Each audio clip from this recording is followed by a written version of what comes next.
नमस्कार मंडळी, श्री स्वामी समर्थ. स्वागत आहे तुमचं माझ्या या चॅनलवर. तर यंदा अमावास्या तिथी आणि गुढीपाडवा हा एकाच दिवशी आलेली आहे.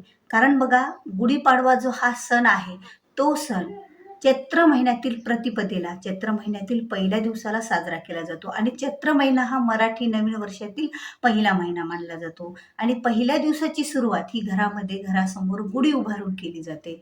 कारण घरामध्ये वर्षभर हे नवीन चैतन्य निर्माण व्हावं, घरामध्ये यशप्राप्ती, विजयप्राप्ती व्हावी, घरामध्ये प्रत्येक गोष्टीला अडलेली कामे ही पूर्ण व्हावी, म्हणून तर गुढीपाडव्यासारखा सण हा साजरा केला जातो. कारण गुढी ही शुभ मुहूर्तावर मांडली जाते आणि शुभ मुहूर्त हे म्हणजे चैत्र महिन्यातील, मराठी महिन्यातील पहिला दिवस असतो. आणि हा दिवस आणखीन एक विशेष महत्वाचा म्हणजे या दिवशी 3.5 मुहूर्तापैकीचा एक मुहूर्त मानला जातो. कारण 3.5 शुभ मुहूर्त जे वर्षात असतात, तो एक शुभ मुहूर्त गुढीपाडव्याला असतो. मग या दिवशी अमावास्या आणि चैत्रची प्रतिपदा म्हणजे चैत्र महिना, हे बरं कसं त्यांच्या दोघांचा एकत्र संयोग झालेला आहे. तर मग अमावास्या कधी संपणार आहे, मग गुढी कधी उभारावी, गुढी कधी मांडावी, गुढीची पूजा कधी करावी, गुढीला साडी कोणत्या, त्या दिवशी दारामध्ये आपली रांगोळी कोणती काढावी आणि रांगोळी भरावा, या सर्व गोष्टीची माहिती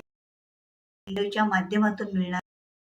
स्किप न करता तुम्ही जर माझ्या मानलिस्ट लाईफस्टाईल अद्याप चॅनलला सबस्क्राईब केलेलं नसेल तर चॅनलला निश्चितच सबस्क्राईब करा. तर बघा, असो अमावास्या जी तिथी आहे ना, ते अमावास्या तिथी शुभ कार्यासाठी अशुभ मानली जाते.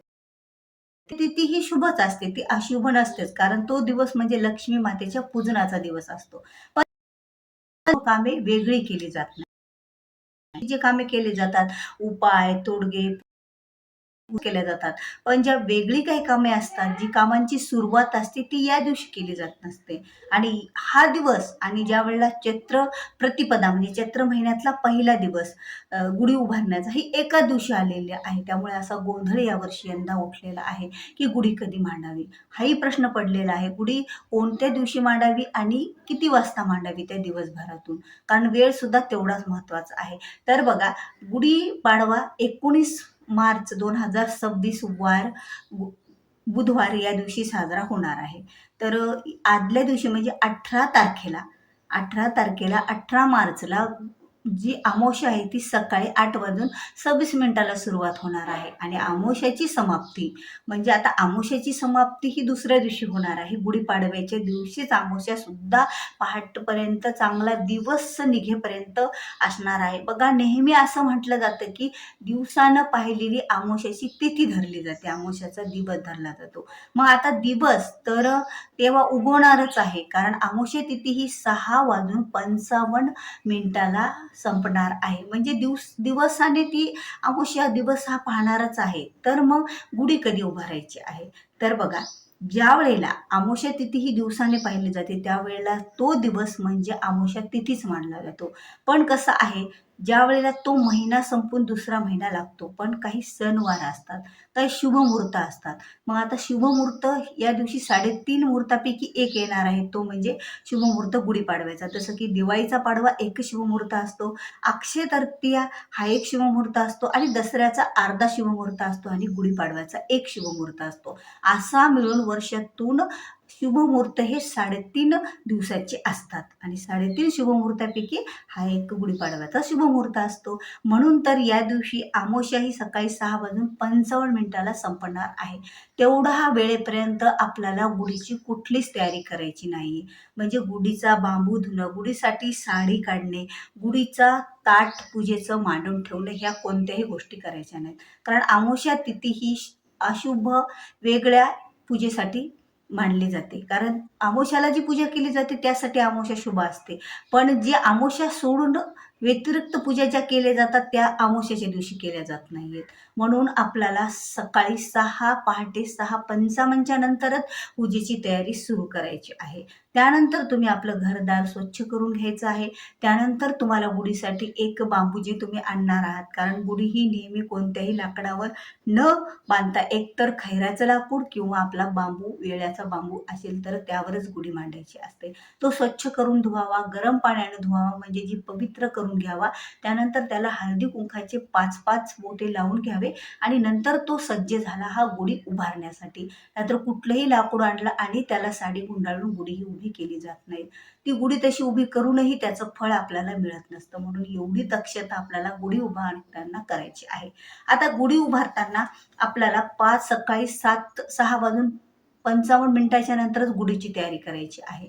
आता या दिवसाचा जो शुभ मुहूर्त राहणार आहे तो सकाळी पहाटेच असणार आहे. म्हणजे पहाटे तुम्हाला 8:30 वाजेपर्यंत गुढी उभारायची आहे. सकाळी म्हणजे 9 वाजता पूर्ण गुढी आपली उभारणच झाली पाहिजे आरती सहित. कारण गुढी ही कधीही दिवस निघतानाच शुभ मुहूर्तावर, कारण शुभ मुहूर्त तर दिवसभर असतो, पण गुढी ही सकाळीच मांडली जात असते. पण यावर्षी तुम्हाला सकाळी मांडता येणार नाही. यावर्षी 55ला संपायली, त्यामुळे अमावस्या मांडायची आहे. आता गुढी मांडताना काही गोष्टी आपल्याला लक्षात घ्यायच्या आहेत, की हा शुभ 3.5 मुहूर्तापैकी एक मुहूर्त आहे. त्यामुळे आपल्याला कुठल्याच गोष्टीचं बंधन राहणार नाही, की हा दिवस अशुभ हा मानलाच जात नसतो. त्यामुळे तुम्ही कधीही गुढी मांडू शकता. पण गुढी मांडण्याची एक वेळ अशी असते, की ती सकाळी कमीत कमी तुम्ही गुढी मांडून घ्यावी. 9च्या नंतर गुढी आपण मांडतो तर तो शुभमुहूर्त नसतो. म्हणजे शुभमुहूर्त दिवसभर असतो, पण गुढी मांडण्यासाठीचा वेळ हा नसतो. आता गुढीला बांबू स्वच्छ करून घातल्याच्या नंतर आपल्याला यावर्षी या रंगाची साडी घालायची आहे बघा गुढीपाडव्याला 2026 मध्ये. ती म्हणजे तुम्हाला एकतर पहिला गुढीसाठी शुभ रंग मानला जातो तो म्हणजे विजयाचं प्रतीक असलेला नारंगी रंग. त्यानंतर लाल रंग, हिरवा रंग आणि पिवळा रंग, ह्या 4 रंगाच्या साड्या आणि त्यानंतर गुलाबी रंग म्हणजे पिंक कलर, अशा 5 रंगापैकी एका रंगाची साडी तुम्ही गुढीला निवडा.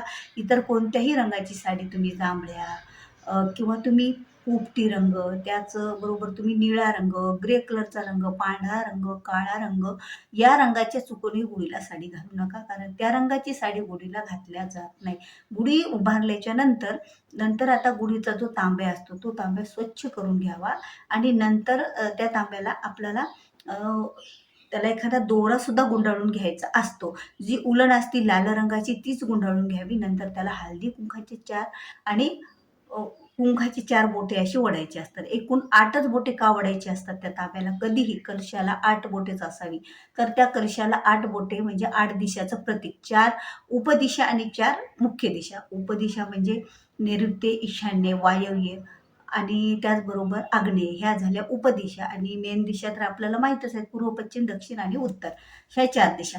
अशामुळं आपल्याला 8 दिशाचं प्रतीक त्या ह्याच्यामध्ये 8ही दिशेला हा जो सामावलेला तांब्या असतो, म्हणून त्या 8 दिशाचं प्रतीक त्या तांब्यावर काढायचं असतं. त्यानंतर तो तांब्या ठेवायचा आणि गुढीला बघा, जसं की आपण सांगितल्याप्रमाणे गुढीला कधीही आपल्याला लिंबाची फांदी लावायची नाही, तर आंब्याची डाळी लावायची.